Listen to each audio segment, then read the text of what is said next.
नमस्कार साथियों, infusion notes के यूट्यूब चैनल पर आपका स्वागत है। मैं आपका साथी कपिल तिवारी आज आपके सामने सूजस बुलेटिन 7 सितंबर 2023 को लेकर प्रस्तुत हूँ। राजस्थान की जितनी भी प्रतियोगिता परीक्षाएं होती हैं साथियों, सबसे ज़्यादा महत्वपूर्ण अगर करंट अफेयर व सरकार की योजना से अगर प्रश्न पूछे जाते हैं तो सूजस बुलेटिन के माध्यम से पूछे जाते हैं। यह सेशन आपके लिए काफ़ी उपयोगी रहेगा। आपको पता चलेगा कि सरकार है जो किन योजनाएं पर कार्य कर रही है और कौन सी योजना लागू कर रही है। अपने हमेशा की तरह पहले इस पर सबसे पहले मुख्य हेडलाइंस देखेंगे और इसके बाद विस्तृत चर्चा करेंगे। मेरे द्वारा किया जा रहा प्रयास कि आपका एक भी पर्सन है जो करंट अफेयर्स का गलत ना हो, इसके लिए डेली सूजस बुलेटिन में आपके साथ शेयर करता हूं। अगर आपको यह सेशन पसंद आ रहा है तो साथियों इस सेशन को लाइक व शेयर जरूर कीजिएगा। इन्फ्यूजन नोट्स के यूट्यूब चैनल को लाइक व सब्सक्राइब कीजिएगा। सबसे पहले देखेंगे साथियों 7 सितंबर 2023 की मुख्य हेडलाइंस। मुख्यमंत्री जी का जो चित्तौड़गढ़ दौरा है उसके बारे में दे रखा है। स्टेटमेंट है, हमारे संतों ने विश्व को शांति, सद्भाव और एकता का संदेश दिया। मुख्यमंत्री जी का स्टेटमेंट रहा। इसके अलावा गौशाला को 3000 करोड़ रुपए का अनुदान दिया गया है, इस पर अपने बात करेंगे। इसके अलावा उद्योगों को अब 7 दिन में अनुमति मिलेगी, ये क्या प्रक्रिया है, इस पर बात करेंगे। जयपुर अभियांत्रिक महाविद्यालय में रिक्त सीटों पर है जो प्रवेश प्रारंभ हो चुका है। सपनों का राजस्थान कैसा हो, 10 लाख विद्यार्थी है जो निबंध लिखेंगे, इस पर अपने बात करेंगे। निर्यातकों के लिए हेल्पलाइन नंबर है जो जल्द जारी कर दिए जाएंगे। इसके अलावा मुख्यमंत्रियों ने उद्योगपतियों, व्यापारियों सहित विभिन्न हितधारकों से संवाद किया और उनसे पूछा कि प्रदेश को देश का अग्रणी राज्य बनाना हमारा लक्ष्य है, इस पर आप अपनी राय दीजिए। तो साथियों ये 7 सितंबर 2023 की जो मुख्य हेडलाइंस थी वो मैंने आपके साथ है जो शेयर की है। अब हमेशा की तरह अपने इस पर विस्तृत चर्चा करेंगे और जो प्रश्न बन सकते हैं उन पर भी अपने चर्चा करेंगे। शुरुआत करेंगे। सबसे पहले स्टेटमेंट है, हमारे संतों ने विश्व को शांति, सद्भाव और एकता का संदेश दिया। ये मुख्यमंत्री जी ने स्टेटमेंट है जो दिया है। अब इस पर अपने बात करते हैं। मुख्यमंत्री श्री अशोक गहलोत ने कहा कि हमारे संत समाज ने सदियों से विश्व को शांति और सद्भावना और एकता का है जो संदेश दिया है। राष्ट्रपिता महात्मा गांधी ने भी इन्हीं आदर्शों पर चलते हुए अहिंसा का मार्ग अपनाया था। यानी जो महात्मा गांधी थे उन्होंने इन्हीं के पद चिन्ह पर चलते हुए अहिंसा का मार्ग है अपनाया था। उन्होंने कहा कि हमारी सरकार भी इसी भावों के साथ कार्य कर रही है। अनगढ़ धाम पर बन रहे श्री अमरनाथ जी के पनोरमे के माध्यम से आने वाली पीढ़ियों को भी हमारे संतों के उच्च सिद्धांतों और अहिंसा के मौलिक धर्मों की सीख है जो मिलेगी। मुख्यमंत्री जी ने कहा कि जो अमरा भगत जी का पनोरमा बन रहा है अनगढ़ धाम पर, उससे आने वाली जो पीढ़ी है उनको अच्छी शिक्षा मिलेगी। ये मुख्यमंत्री जी का स्टेटमेंट रहा। श्री गहलोत ने गुरुवार को चित्तौड़गढ़ के नरबदिया में सर्व समाज सनातन चतुर्मास विकास समिति और अमरा भगत जी सेवा संस्थान द्वारा आयोजित अमरा भगत जी के 181वें जन्मोत्सव कार्यक्रम को संबोधित कर रहे थे। ये गए हुए थे वहां पर। उस समारोह में उसके समारोह में जो उन्होंने संबोधित किया उसकी ये स्टेटमेंट है। साथियों गहलोत ने कहा कि राजस्थान शिक्षा एवं स्वास्थ्य में अग्रणीय बनकर उभरा है। मुख्यमंत्री जी ने कहा कि प्रदेश सरकार ने ऐसा कार्य किया है कि शिक्षा व स्वास्थ्य के क्षेत्र में है जो राजस्थान है काफी आगे बढ़ा है।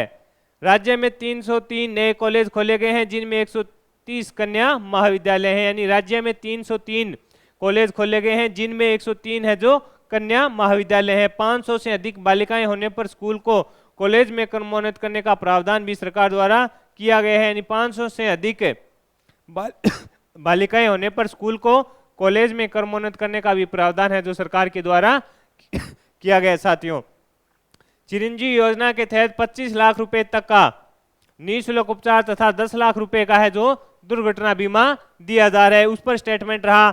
आज प्रदेश में ऑर्गन ट्रांसप्लांट जैसे महंगे उपचार भी निःशुल्क हो रहे हैं। इससे क्या है, आमजन को राहत मिली है। राज्य सरकार की योजनाओं से हर वर्ग लाभान्वित हुआ है। इस अवसर पर मुख्यमंत्री ने विभिन्न जिलों में 143 करोड़ रुपए के विकास कार्यों का भी शिलान्यास है जो किया। इसके अलावा ये साथियों जो योजना थी कि मुख्यमंत्री जी ने अपने स्टेटमेंट में कहा कि हमने ये योजना लाई है जिससे प्रदेशवासियों को इस प्रकार से है जो फायदा हुआ है। इसके अलावा चित्तौड़गढ़ है उसको क्या सौगातें मिली उस पर बात करें। श्री गहलोत ने चित्तौड़गढ़ के लोगों को कई सौगातें दी। उन्होंने पटवार मंडल सावा को उप तहसील बनाने, अनगढ़ बावजी मंदिर क्षेत्र परिसर में 25,000 वर्ग फीट का डोम बनाने तथा मंदिर तक पहुंचने के लिए सड़क का चौड़ाईकरण और लाइटिंग के कार्य सांवलिया सेठ मंदिर ट्रस्ट के माध्यम से कराए जाने की घोषणा की। साथ ही अन्य मांगों पर जिला प्रशासन को परीक्षण करने का भी आदेश दिया। यानी इसमें क्या क्या दिया चित्तौड़गढ़ को, इसमें लोगों को पटवार मंडल है सावा, उन्होंने पटवार मंडल सावा को उप तहसील बनाना, और अनगढ़ बाबाजी मंदिर परिसर में 25,000 वर्ग फीट का है जो डोम बनाने तथा मंदिर तक पहुंचने के लिए जो सड़क है उसको चौड़ाईकरण तथा उस पर लाइटिंग की व्यवस्था के लिए ये है जो सब सौगातें चित्तौड़गढ़ के लोगों को दी। आगे बढ़ेंगे साथियों, मुख्यमंत्री ने सांवलिया सेठ के दर्शन कर प्रदेशवासियों की खुशहाली की कामना की। मुख्यमंत्री गहलोत ने चित्तौड़ जिले के मंडफिया में श्री सांवलिया सेठ के दर्शन किए और प्रदेशवासियों की खुशहाली की कामना की। उन्होंने मंदिर में विशेष पूजा अर्चना भी कि इस अवसर पर मुख्यमंत्री का मंदिर मंडल के अध्यक्ष श्री बेरूलाल गुर्जर, मुख्य कार्यकारी अधिकारी श्री अभिषेक गोयल एवं सदस्यगणों द्वारा भगवान सांवलिया सेठ की तस्वीर भेंट कर मुख्यमंत्री जी का स्वागत है जो किया गया, वो इसमें आप देख सकते हैं। श्री गहलोत ने अमरा भगत की धूणी अनगढ़ बाबाजी मंदिर में दर्शन कर प्रदेश की खुशहाली और मानव कल्याण के लिए प्रार्थना की। उन्होंने स्वामी अवधेश चैतन्य ब्रह्मचारी जी महाराज सूरजकंड के दर्शन कर आशीर्वाद लिया। गहलोत ने आश्रम में संतों से भी मुलाकात की, यानी जो दौरा था उसके बारे में सब कुछ इसमें बता रखा है साथियों की कहाँ कहाँ मुख्यमंत्री जी गए और किस प्रकार उन्होंने कार्य किया। इसके अलावा विभिन्न जिलों में 108 करोड़ रुपए के विकास कार्यों का शिलान्यासन है जो मुख्यमंत्री के द्वारा किया गया। इसमें यह दे रखा है सांवलिया सेठ मंदिर परिसर में 35 करोड़ रुपए के विकास कार्यों का लोकार्पण भी हुआ। गौशाला को 3,000 करोड़ रुपए का अनुदान, मुख्यमंत्री ने कहा कि राज्य सरकार गौशाला को 3,000 करोड़ रुपए का अनुदान दिया गया है, यानी राज्य सरकार के द्वारा 3,000 करोड़ रुपए का अनुदान है जो दिया गया है। नंदीशालाओं को 12 महीने का अनुदान दिया जा रहा है, यानी नंदीशालाएं हैं उनको 12 महीने का अनुदान है जो सरकार के द्वारा दिया जा रहा है। लंपी रोग के कारण मृत गायों के लिए पशुपालक को प्रति गाय 40,000 रुपए की आर्थिक सहायता दी गई है। यानी जो लंपी रोग आया था जिससे अगर किसी पशुपालक के घर पर लंपी रोग से किसी गाय की मृत्यु हो गई थी तो उसके लिए सरकार ने साथियों 40,000 रुपए हैं जो आर्थिक सहायता के रूप में दी है, वो भी स्टेटमेंट इसमें दे रखा है। अब बताया जा रहा है कि मुख्यमंत्री कामधेनु पशु बीमा योजना के तहत प्रति परिवार को 2 दुधारू पशु के लिए 40,000 रुपए का निःशुल्क बीमा करवाया जा रहा है। यानी ये भी इंपॉर्टेंट रहेगा साथियों, मुख्यमंत्री कामधेनु पशु बीमा योजना है, इसके तहत क्या है, जिस भी पशुपालक या किसान के घर 2 दुधारू पशु हैं उनके लिए 40,000 रुपए का बीमा करवाया जा रहा है। इसका जो भी प्रीमियम है वो राजस्थान सरकार वहन कर रही है। राज्य सरकार द्वारा करवाया जा रहा है। पशुपालकों का दूध पर 5 रुपए प्रति लीटर अनुदान भी दिया जा रहा है, यानी पशुपालकों को दूध पर 5 रुपए प्रति लीटर के हिसाब से अनुदान भी है जो दिया जा रहा है। राजस्थान सरकार की जन कल्याणकारी योजनाओं से पशुओं को प्रोत्साहन मिला है। इसी के चलते राजस्थान है जो दुग्ध उत्पादन में पूरे देश में प्रथम स्थान पर है। यानी सरकार ने किसान व पशुपालकों के लिए बेहतरीन योजना लाई है, जिससे क्या है कि राजस्थान आज दूध के उत्पादन में है जो पूरे भारत में प्रथम स्थान पर है। आगे बढ़ेंगे साथियों, शिक्षा मंत्री श्री बी.डी. कल्ला का स्टेटमेंट है उस पर अपने बात करते हैं। कल्ला ने कहा कि राज्य सरकार की योजनाओं का लाभ आज प्रदेश के हर व्यक्ति तक पहुंच रहा है। राज्य सरकार प्रदेश के सांस्कृतिक विरासत को सहेजने का कार्य कर रही है। प्रदेश की महान विभूतियों के पनोर में बनाए जा रहे हैं मंदिरों का जीर्णोद्धार किया जा रहा है। यानी बी.डी. कल्ला जी ने कहा कि जो सरकार है जो अनुभवी सरकार ने सांस्कृतिक विरासत को है जो सहेजने का कार्य किया है, जिन्होंने अपने प्रदेश के लिए कुछ किया है उन लोगों के पनोर में बनाए जा रहे हैं, जिससे क्या है कि जो युवा पीढ़ी है उनको उनसे सीखने को मिले, ये स्टेटमेंट रहा। वहीं सहकारिता मंत्री श्री उदयलाल आंजना ने कहा कि महंगाई राहत कैंप के माध्यम से प्रदेश की जनता को महंगाई और बेरोजगार की दोहरी मार से राहतें मिली है। यानी ये स्टेटमेंट है सहकारिता मंत्री जी के कि महंगाई राहत कैंप से है जो लोगों को महंगाई की मार थी उससे काफी राहत है जो मिली है। साथियों आगे बढ़ेंगे, अगले पेज पर देखेंगे साथियों क्या मुख्य हेडलाइंस है। तो इसमें दे रखा है राजस्थान राज्य प्रदूषण नियंत्रण मंडल उद्योगों को अब 7 दिन में अनुमति मिलेगी, ये इंपॉर्टेंट रहेगा। राज्य में उद्योगों की स्थापना एवं संचालन की प्रक्रिया को आसान बनाने के प्रयास हैं जो किए जा रहे हैं। यानी राज्य में उद्योग की स्थापना की जो प्रक्रिया है उसको आसान बनाने के कार्य है जो सरकार के द्वारा किए जा रहे हैं। ईज ऑफ डूइंग बिजनेस के क्रम में राजस्थान राज्य प्रदूषण नियंत्रण मंडल ने उद्योगों की अनुमति देने की प्रक्रिया को आसान बनाया है। ईज ऑफ डूइंग बिजनेस के क्रम में राजस्थान में उद्योग लगाने की जो प्रक्रिया है उसको सरल है जो प्रदेश सरकार ने बनाया है। मंडल अध्यक्ष श्री शिखर अग्रवाल ने कहा कि उद्योगों के संचालन के लिए समिति नवीनीकरण के लिए मंडल द्वारा 15 सितंबर से ग्रीन चैनल प्रणाली शुरू की जाएगी। कौन सी प्रणाली? ग्रीन चैनल है जो प्रणाली 15 सितंबर से शुरू की जाएगी।